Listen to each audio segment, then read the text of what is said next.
As the government shutdown has stretched into its 37th day, some economists calculate the cost to the U.S. economy at roughly $15 billion a week. Meanwhile, airline stocks sunk after Transportation Secretary Sean Duffy said 10% of flights will be cut due to the shutdown. That will actually take effect starting tomorrow. Now, Fox News' Rebecca Castor has more on what's expected if the shutdown doesn't end before Friday. Remember when one Democrat aide remarked that the party will not concede short of planes falling out of the sky? They weren't kidding. But the FAA is about to take drastic measures to ensure that doesn't happen as the government shutdown drags on.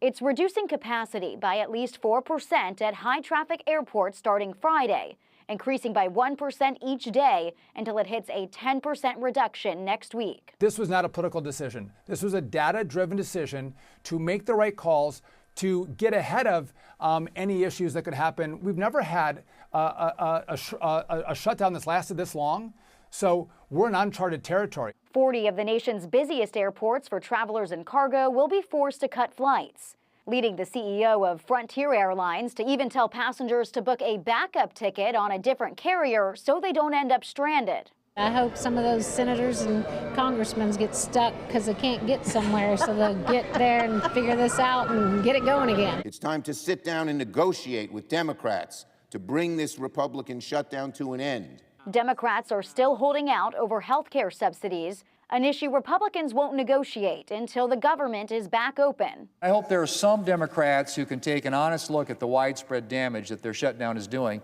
and say enough is enough. President Trump thinks the way to end the shutdown is by getting rid of the Senate filibuster so Republicans can pass the spending bill on their own. But that plan isn't gaining much traction with Senate leadership. In Washington, Rebecca Castor, Fox News.